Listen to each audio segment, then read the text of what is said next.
Uy, alam mo ba? Ayon sa research ko, Did you know? Updated ka ba dun sa...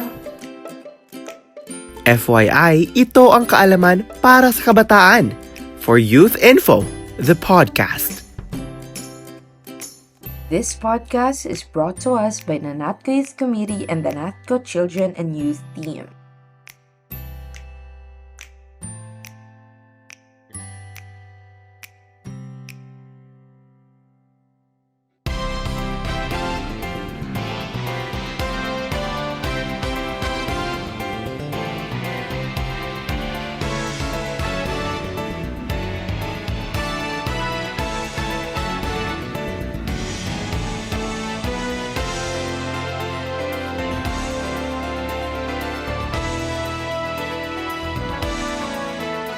Hello, kabataan, and hello, FYI listeners, and welcome back to another episode of For Youth Info, the FYI podcast. Buenas tardes a todos. I'm Cristal Marie Bendijo from Micro Entrepreneurs Multipurpose Cooperative of Zamboanga City. Hello, FYI listeners, and hello, Ate Tal. I'm Sophie, and I'm from Sacred Heart Savings Cooperative based in the Ilocos region. Magandang araw po sa ating lahat. At ngayon, nasa episode 12 na tayo ng ating FYI podcast. And if you guys don't know yet, this podcast is brought to us by the NATCO Children and Youth, and it is the youth program of the National Confederation of Cooperatives, or NATCO, that promotes development and leadership among the youth. And handling this program is the NATCO Children and Youth team, along with the NATCO Youth Committee. So for today's episode is all about attracting and retaining talents in the cooperative. This is a crucial topic for both young professionals and employers. To help us unpack, we have with us our podcast guests who are employees of successful cooperatives in the Philippines, and they are making waves, especially in the youth sector. They each bring unique perspective coming from different co-ops and regions of the Philippines.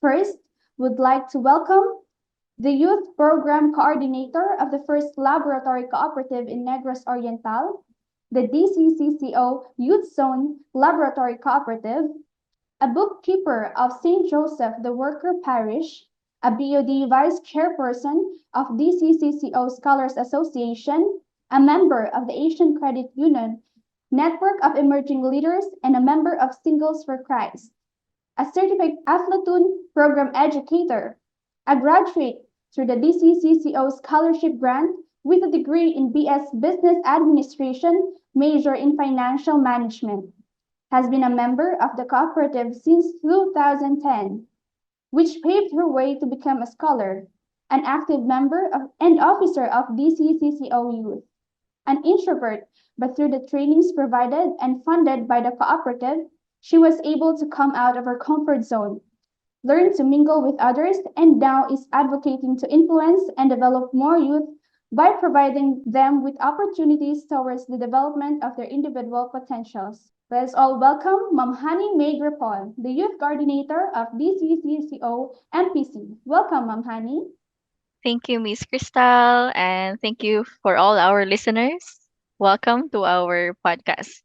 For our next guest, he is the Membership and Youth Program Management, or the Aflatun Coordinator of Paglaom Multipurpose Cooperative, Project Manager of Project Team Bayayong, part of the Mindanao Young Leaders 2023, and studies Sustainable Development course at Victoria University of Wellington, New Zealand, and a graduate of Bachelor of Secondary Education in Social Studies at Jose Rizal Memorial State University. Ladies and gentlemen, the one and only Sir Gerald Sanoy, representing Paglaom Multipurpose Cooperative. yes, hello Sophia, hello Crystal, hello Honey, hello everyone, no? Maayong buntag from Mindanao. Yes, sobrang diverse ng mga kasama natin ngayon sa ating recording ngayon. Ako from Luzon, we also have from Visayas and from Mindanao. So, kamusta naman po tayo? Kamusta ang weather? Sa Luzon po, medyo hindi kailangan ng mga extra support sa hangin kasi mainit po talaga. The same rin po sa Nako, Visayas, Sophie. mainit rin. Sa Mindanao din sobra. Sa Zamboanga, umabot na po ng 46 yung heat index. Kaya po, wow.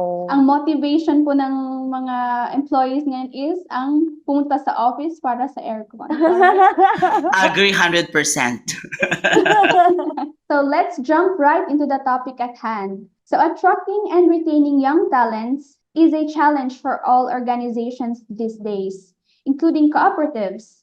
But co-ops offer a unique structure and values that can be very appealing to young professionals. Curious lang kami, could you please provide a brief background on how you started your journey in the cooperative movement? At what age and what convinced you to join the cooperative? Did you see it as a place where you could achieve your goals?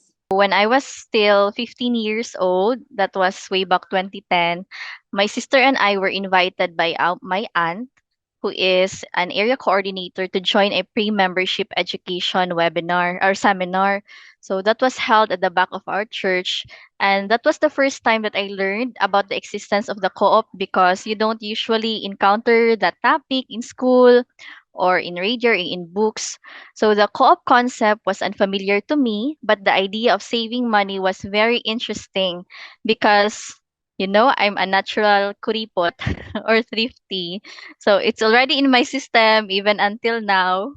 So the idea of getting interest in saving money in the co-op was very catchy for me, because it was the goal of my young self to religiously save to finance my needs and my studies because we were poor. I started in the cooperative sector year 2015, so I am 16 years old, because I was selected as one of the 8 pioneers in the Philippines of the Finance Dualized Education. It is a program of the German Sparkasstiftung it's a federation in the government in Germany, handled by the SIK. So that program is partnered by Paglao Multipurpose Cooperative. So yun yung kasagsagan ng K-12. And then that time, mayroong program na Finance Dualized Education. So nakuha ako. So dahil doon, so si Paglaom, pumunta siya doon sa school namin. And then yun na nga, nag-start bago kami makuha sa program na yun, magsimula. So part doon ay pinakilala kung ano yung kooperatiba, what is cooperative. And then yun na, and from that 2015, and now I am 8 years in the cooperative sector. So 5 years as a part-time worker. So habang nag-aaral ako, I am working in Paglaom, and then so part-time status. And then after I graduated now, 3 years full-time in the cooperative, in Paglaom Multipurpose Cooperative. And I like your question, yung sinasabi, yung question mo, Tal, yung sinabi mo na, did you see it's a place where you could achieve your goals? No, I always position myself in the cooperative as a community development worker. I don't say like I am a Aflaton coordinator, but I position myself a community development worker, because a cooperative is have our mission for community development, for social empowerment. That's why I can say that this is my goal, because I always believe on making positive impact in the community. That's why cooperative sector is really one of the place that I can achieve my goal. Different stories, pero ang pagkaparehas ay it's all about the co-op reaching out sa inyo. Kumbaga, nag-present din talaga sila ng opportunities. So, ang ganda, hindi talaga ganun kadali din na kapag sinabi mo na ito yung co-op, maengganyo na agad. So, it took years din based dun sa shinare ninyo. So, it's great to hear your stories. Now, we all know, tayong apat dito, alam naman natin kung ano ang mga co-ops, di ba? So, ngayon, we'd like to dig deeper naman. So, can you tell us about the impact of cooperatives on your life? For sa akin po, truth be told, yung co-op po ang naging parang saving grace ko po, kasi ang dami nilang mga chances and second chances na ibinigay. So when I learned that my parents could not afford to send me to school, actually I applied for a lot of scholarships in various offices. Then until I was accepted to join the interview for the DCCCO scholarship, actually, I almost didn't make it because one of the requirement is for my parents to be a member in good standing for at least 1 year. But what happened is that me and my sister were the members. So parang no chance na talaga. But because they need, I think, nine scholars. So I was the ninth place to be accepted because of DCCCO's compassion. From there, I was exposed to the co-op operation because as a scholar, we were required to render services during my vacant time. So uh, we were like working student. Then my exposure in dealing with the members, I was assigned in the membership division, the accounting division, and the head office. We also helped during seminars, ownership meetings, and general assemblies. And I also participated in youth activities that paved the way for me to know how to connect with others because in my nature, very timid ako. Napaka-introvert. Di ako marunong magsalita before. But because of those activities, I was able to go out from my comfort zone. So just like the CCCO, um, hopefully many individuals will be able to be aware of the benefits of the co-op and maraming matutulungan ng mga bata at mga member. Ang galing kasi DCCCO kasi present niya yung opportunity sa'yo pero ikaw, you accepted. Nag-yes ka kahit challenge yun yung pagiging volunteer mo, ganon, yung pag-expose mo sa sarili mo. Since sabi mo, working student ka din that time. So hindi siya madali pero ikaw din mismo, inaral mo kung paano yung magiging operations nito at in-involve mo sarili mo sa youth activities. And now, look at you, ikaw naman yung nag-handle ngayon sa youth program as a youth program coordinator na nag-handle ng youth program sa DCCCO. Yung paglaom, particularly yung paglaom or the cooperative is really yung binigay talaga yung malaki talaga yung impact in my personal life since sinabi ko kanina I graduated as a working student. So in my first year college, nagtrabaho na ako agad sa cooperative sa paglaom. Iba-iba yung mga posisyon, no? From first year, second year ko, iba-iba yung mga posisyon ko. Naging assistant youth coordinator ako, naging insurance point person ako, naging MBA branch insurance associate, naging claims assistant, at bumalik na naman ako sa Aflatun. Ang daming opportunity na binigay yung kooperatiba sa akin, and that impacted my life, no, my personal life, which is yung na-equip ako, yung knowledge, yung pinaka-importante, yung natutunan ko sa kooperatiba. Yun yung pinaka-importante, especially financial education. Kasi yung financial education talaga na-learn ko na kahit working student ako, kahit gaano kahirap ang buhay na mararanasan mo, if may kaalaman ka tungkol sa financial literacy, alam mo kung paano ka magsusurvive, no, financially. And then yung pagdevelop ng leadership skills ko. Actually, hindi ako makapag-claim kung kaya ko bang magsalita. Although, extrovert naman ako, I can speak a lot, no, kahit isang araw. Pero yung na-develop yung skills ko, especially yung leadership skills ko, yung how can I handle, no, how can I handle people, how can I manage young generations, and that's what I am doing right now.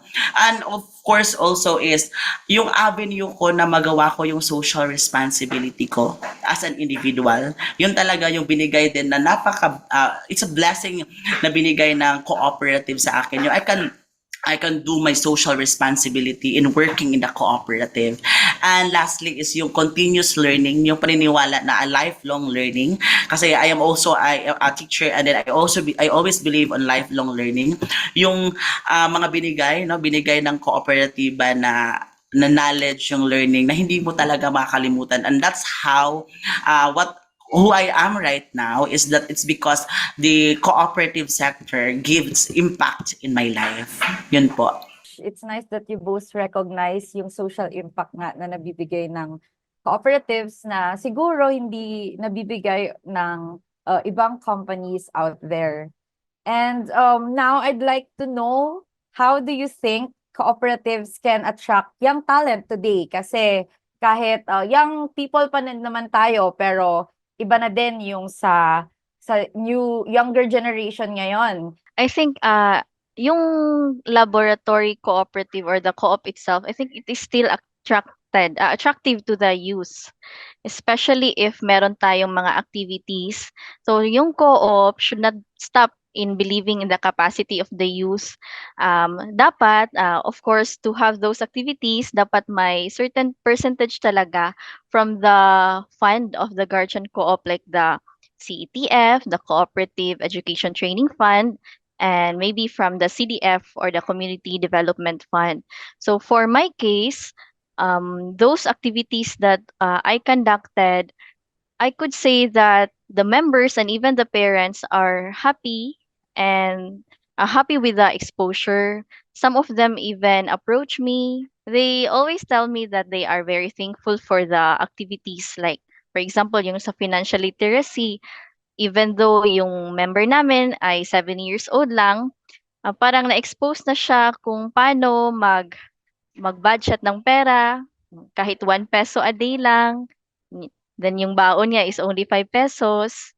Then yung mga talent contest namin, like singing contest, mga filmmaking, yung mga parents yung number one na nakaka-feel ng saya. Kasi if they will attend or enroll in those kind of activities, may bayad sa iba. Yung sa amin, walang bayad. And may take home pa sila ng mga premyo at saka consolation. May free snacks and meals pa. So parang ganun, if may mga activities na ganun, for sure, maa-attracted talaga yung mga youth natin. Ang ganda na. You started with the allocating fund talaga, no? Kasi kahit po talaga ilatag natin lahat ng mga programs na pwede for the youth, hindi po din talaga siya possible if hindi po tayo nag-allot ng budget para sa youth. I always believe that the cooperative is also one of the nice avenue to attract young talent kasi especially kaya nga this generation po yung generation natin ngayon, no, is diverse, no, iba-iba tayo. It's a challenge also in the cooperative on how to attract our young individuals, especially the talent, to go within the cooperative. Like for example, as you mentioned, yung laboratory cooperative. Ang hirap po if yung approach mo lang is yung isa lang yung approach mo, yung savings lang yung approach mo.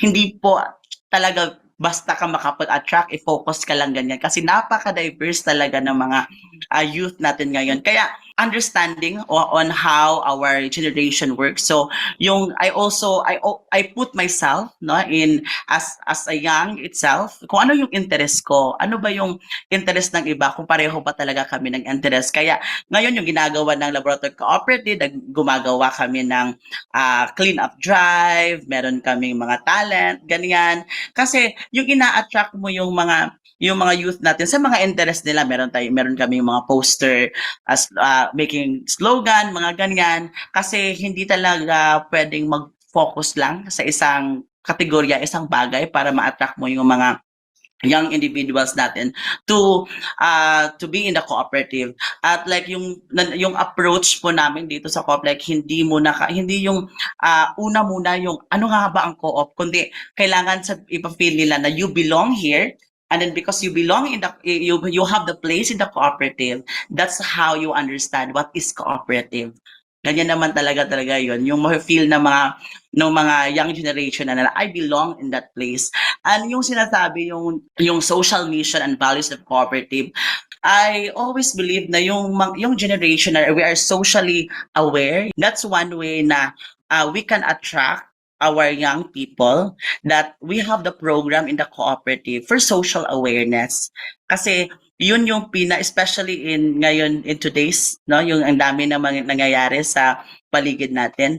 That's how I see na the cooperative sector will be a right avenue for us to tackle social issues. In my case, I always believe na the cooperative ay yung mga young people namin dito sa community, they will understand the value of cooperativism. Yun yung gusto nating i-instill sa mga youth of today, yung cooperative, kasi iba yung pagkakakilanlan ng cooperative sa kanila is just merely savings or loan, micro-loan lendings, di ba? Ganun lang yun ang pagkakakilala nila. And gusto ko lang din i-point out yung na sinabi nila kasi lucky talaga si Ma'am Hani and Sir Sanoy kasi they are exposed in the cooperative in a very young age, not unlike wag na tayo lumayo. Not unlike me na naging familiar na lang sa cooperative nung naging employee na lang ako ng cooperative. Cooperative movement opened a lot of doors and opportunities for them. Yan yung gusto nating malaman ng mga youths of today's na this is what cooperative is. Let's face also the reality that many young people also dream of financial stability and feeling of security and having enough to pursue their goals. Let's be honest, nung graduate tayo, like, meron tayong standard na sinet sa ating sarili na ito yung, dapat ito yung ma-achieve ko pagka-graduate ko. Yes, I agree with what you mentioned, Miss Crystal. And Di nung ba? nung nagka-pandemic, 'di ba, yung trends sa workplace nag-iba na din naman po. Looking back sa previous experiences niyo po or sa work niyo ngayon, tulad ng mga na-share niyo po, what do you think yung mga ways for cooperatives po to adapt sa evolving needs and preferences na ito? Di ako sure kung kay Sir Gerald malaki yung sahod nila sa co-op nila.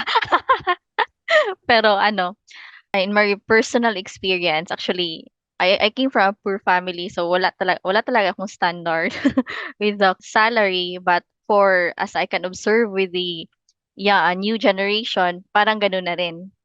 So what I can say is that if they will be working with a cooperative, the employers or yung top management should really onboard their young employees with the co-op DNA. Because usually sa atin, we usually do some extra mile na parang biyan na talaga ng, ng salary natin, ng work natin. So if the employee will feel that he or she is really appreciated, it won't matter na yung sahod. Actually, it won't matter na.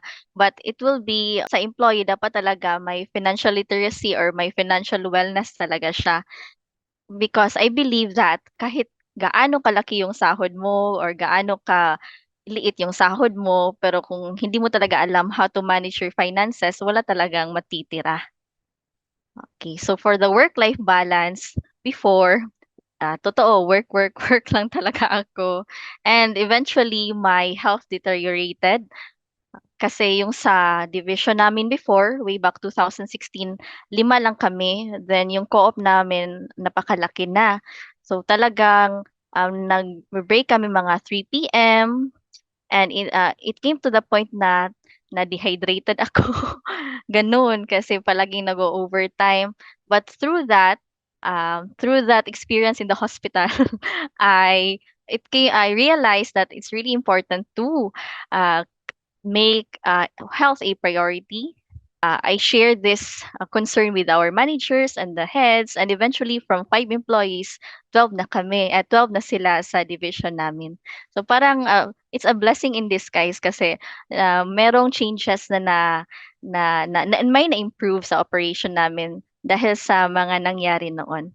So for the work-life balance, of course, we should really prioritize our health, our family, because they are the ones who are closest to our heart.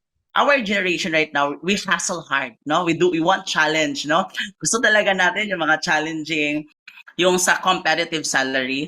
My goodness, no? Imagine, it's reality, no? It's a fact that sino bang ayaw ng malaking sahod, no? Raise your hand kung ayaw nyo ng malaking sahod. Akin na lang yung sahod nyo. It's the reality. But I always believe that when you love your work, it's your passion, hindi talaga number one yung magmamatter yung reason na yung salary talaga yung reason. Hindi. Like, yung number one reason ng pag-alis ng mga empleyado, especially us, na tayo yung generation natin, sabi nga nila yung generation daw natin is palipat-lipat.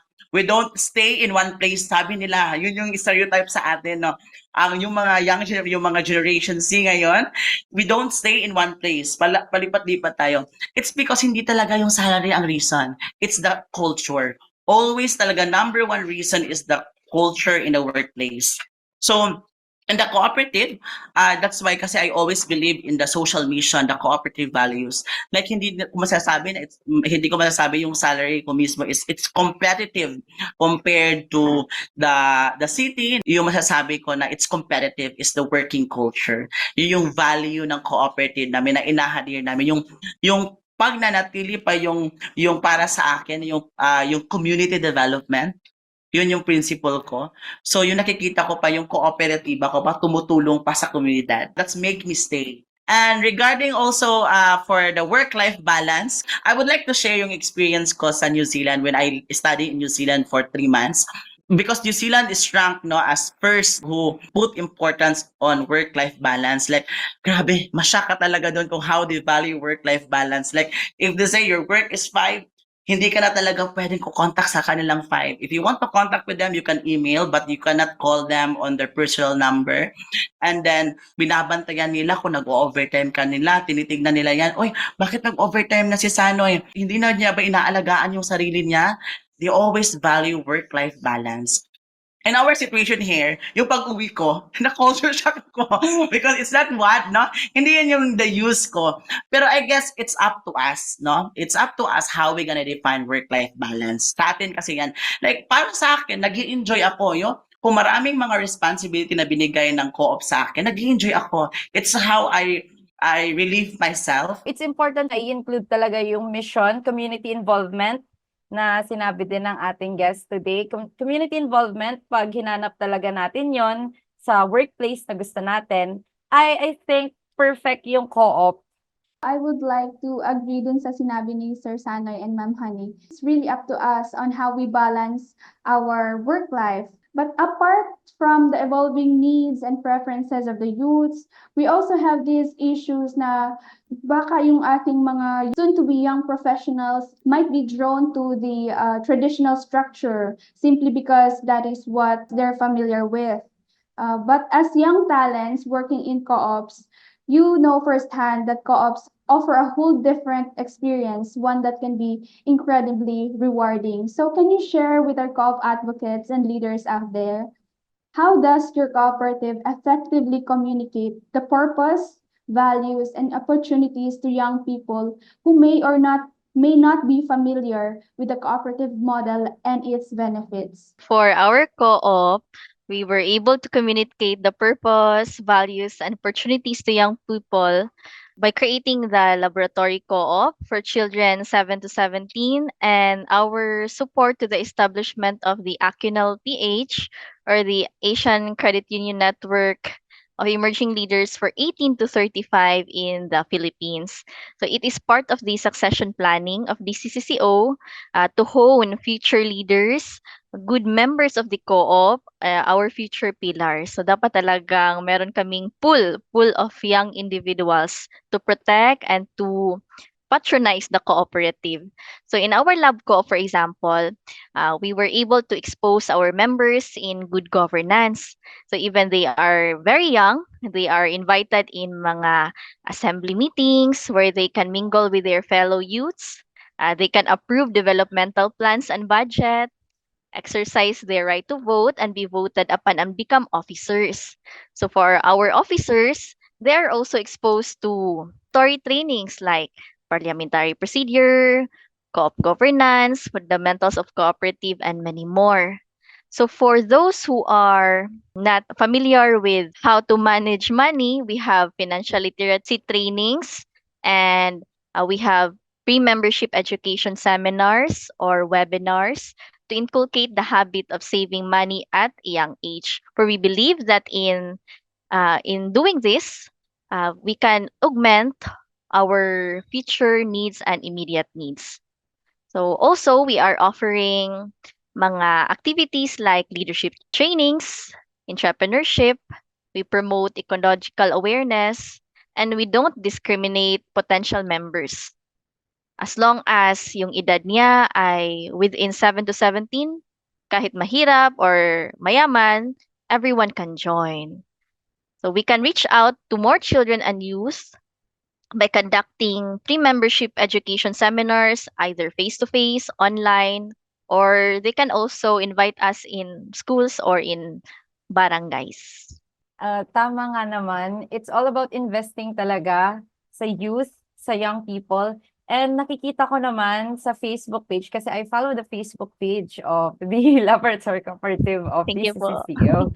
Yes. And yung pre-membership seminar nila, nakita ko na hindi lang siya face-to-face. No, I'm sorry. General Assembly.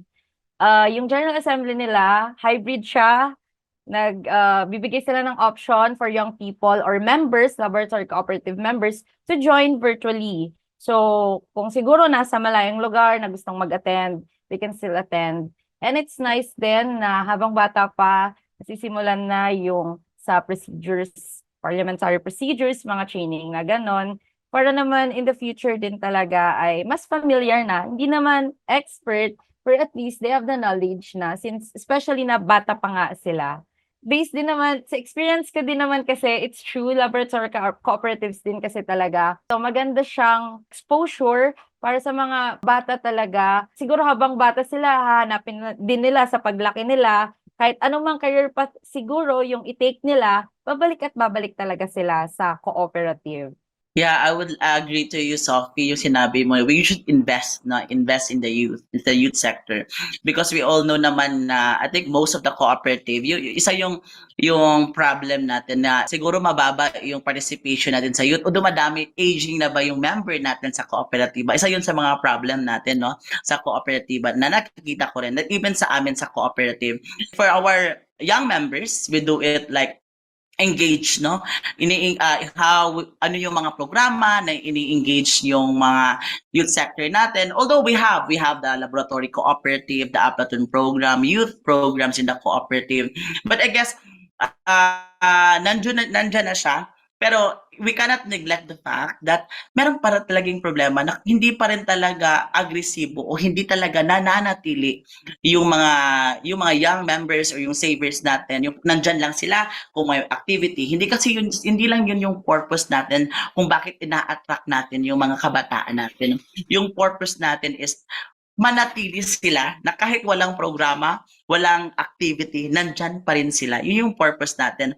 So, kaya nga like sa amin, sa ginagawa namin, ini-engage talaga namin, hinahanapan ng para ano talaga yung gusto nyo, ano talaga yung yung interest nyo, ini-ignite yung interest ng mga bata. Kaya nga, as much as possible, no, every month, meron talaga kaming gathering every month, as much as possible. Although nga, yung sinabi mong invest to the youth, kasi kapag nag-i-invest nga tayo, nag-allocate talaga na tayo ng budget. Kaya nga, yung co-op natin, isa sa mga goal natin is to forefront, no, to have a succession planning, our second liner, kaya binibigyan ng kahalagahan. Meron tayong natawag na intergenerational gap na magkaiba na yung idea and how we gonna compromise or meet halfway with different generation with our ideas. So like sa co-op namin, I'm thankful, no, as young employees, no, that our cooperative, our management listen, no, personally on my ideas, yung pinakikinggan yung ideas namin as youth, at saka yung pinoput yung value, no, yung binibigyan ng value yung ideas namin, at saka they're open for new and innovative ideas. Yung hindi pwede na paraging, kasi ang minsan nakikita kong problema yung pag sinasabi na, ay hindi, ganito kami noon, dapat ganito din kayo ngayon. Yun yung isa sa gap, yung isa sa mga gap na china-challenge. Kaya nga minsan sinasabi nila, maririnig ko na yung mga generation din natin na yun, may iingay yung generation natin kasi we challenge the system, the ideas, and maybe that's how we ask. And then our cooperative put emphasis on the importance of second liner and succession. Yun talaga, if the cooperative, our cooperative leaders believe on that principle that we need to put emphasis on our second liner, then wala siyang problema. It means they value us, young generation. They need us or they want us. That's true. And there are those kasi na nag-expect din for young people to be attracted in the co-op or to be involved in the co-op. Pero hindi naman din talaga ganon na nag-invest or pinaprioritize yung needs or pinaprioritize kung ano yung dapat na kailangan para ma-attract talaga yung mga younger people. Hindi lang siguro sa cooperative, maybe in other organizations din naman, syempre. So, ayun siguro din, yung natutunan ko sa inyo is that hindi naman, let's not expect young people din talaga to be attracted siguro sa workplace nyo if you're not really investing then or hindi mo binabago kung ano yung mga attractive talaga for them. Like, as mentioned a while ago, yung workplace, yung culture, So, hindi naman talaga lang yung salary yung only factor na kino-consider ngayon ng mga young talents, kundi kung saan yung mas healthy na workplace for them. May I add up, like, the good thing in my cooperative is that yung opportunity to travel, yung to attend to training, yun yung mga ganun, yung personal and professional growth natin. Yung tayo yung binibigyan tayo ng opportunity dyan. O sige, sumali ka dyan, o ipasali natin si Sanoy dyan, puntahin natin si Sanoy dyan. Yung ganyan, isa yun sa mga, that's one thing that I believe na our young employees, no, our generation right now is also attracted by that kasi nakikita nila na our cooperative, yung cooperative natin ay will give that kind of opportunity. Hindi lang sila office-based, hindi lang sila kakulong sa opisina, kundi may mga ganyang opportunity. Gusto ko yung ma-break yung stereotype na yung kapag nasa cooperative ka, parang utang lang yung lahat, parang nasa office ka lang, no? Yung parang nakastay ka lang sa office, ay, tatanda ka dyan. Yun yung mga sinasabi. Mag-a-apply ka sa cooperative, ay, matatanda ka dyan. Yung, doon ka lang sa office, like, I want to break that one because the cooperative will offer a lot of opportunities. I always believe that. Like, yung personal at saka professional growth mo, if you really dedicate, no, if you really share your knowledge, your ideas in the cooperative, there is an opportunity for us, no, young individuals. Siguro share ko na lang din na yung palipat-lipat siguro kasi na attitude ng young professionals ngayon sa workplace, siguro hindi na yun maiiwasan. Let's say yung may mga young na talents talaga na nag-work sa co-op and then lumipat kahit siguro wala namang nangyaring masama or walang negative reasons kung bakit lumipat. But I think the important part for me is that at least natutunan nila, na ganito sa co-op. Yun siguro yung pinaka-importante. Siguro co-ops shouldn't focus on how to retain the talents. It's all about showing siguro the young talents kung ano ba talaga yung dapat na, kung paano yung way na mag-work sa co-op, ganon.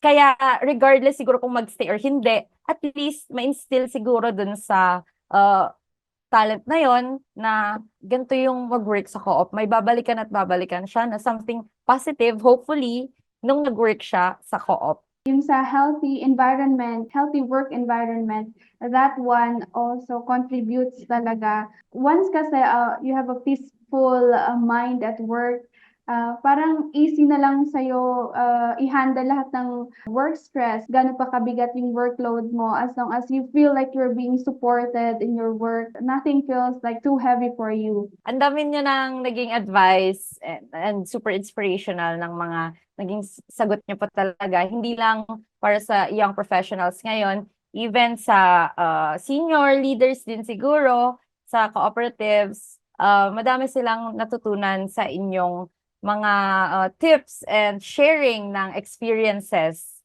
And baka may mga final kayong gustong i-share sa ating mga FYI listeners ngayon, advice na pwede nyong sabihin, especially sa mga young professionals, that will help them build a successful and sustainable career in the long run.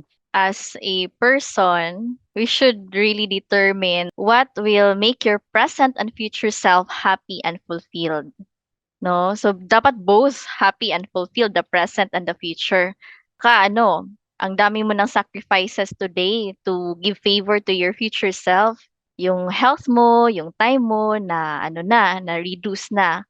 Or, on the other hand, baka ang relax-relax mo ngayon, then tsaka yung future self mo na. So, you should really work for it, plan for it, and you should also be aware of your strengths and weaknesses. So, una yun. So, you should have self-awareness. Ano talaga yung kaya mo? Ano talaga yung mga weaknesses mo? Baka hindi mo talaga strength ito, wala kang talent nito. So, give chance to others. Make them also shine. Do not haggle every opportunity that will come your way. Let them also shine, and everyone in your community or in your circle will have opportunities. So, also accept your flaws. I can really say na ito yung mantra ko. I have a lot of flaws. And from time to time, I have negative feeling for this, but I am trying to learn how to accept my flaws and be courageous to make myself better every day. So, personally speaking, I believe in the relevance of planning ahead. I write down my plans. Actually, I have a secret diary. And every time I achieve my plans, it brings me joy. Like, for example, in 2015, uh, I wrote down on my diary, I want to know how to swim. I did my best in practicing. And fast forward to today, I finally know how to float. Float muna. And ano, yung back swim, something like that. So this is just a simple example, but my point is to build a fulfilling and sustainable career, you should plan your course of action. Make mistakes. It's okay to make mistakes talaga, but learn from them and move on. Always ask also the Lord for guidance and be happy and feel fulfilled with both your small and big accomplishments. And don't forget to share your blessings to your loved ones and to your friends and the community. Nakaka-touch ang advice ni Miss Honey. Medyo naiyak ako doon. And Kaya tama nga, nga. Miss Sophie, Oo nga. parang, parang that's exactly the words the young generation needs to hear these days, di ba? Yes, that is Natumpak mo true. po, Miss Honey.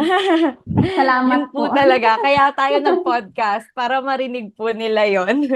And small Yes. steps, ayan. Siguro kasi sa younger generation ngayon, ewan ko, may yung hustle culture and siguro sa media ngayon, I don't know kung saan, ang dami kasi yung gusto talaga, yung mabilis talaga na makuha ang mga gusto and yung tendency is hindi talaga nila nakukuha.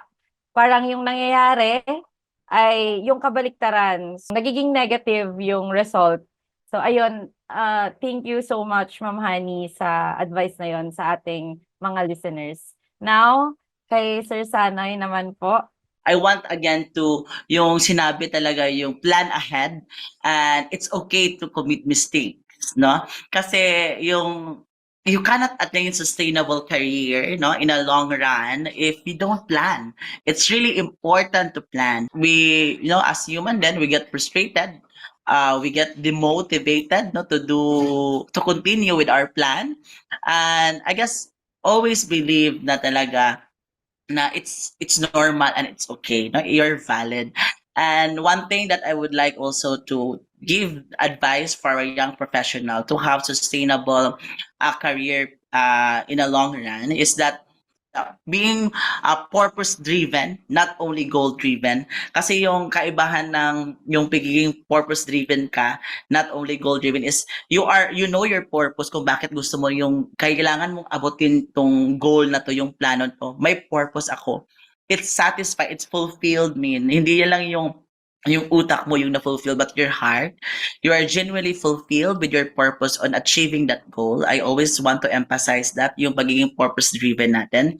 At saka, build linkages. It's really important, no? It's really important to build your network, your linkages, kasi that's how how it works in reality. And always believe on beginner's mindset.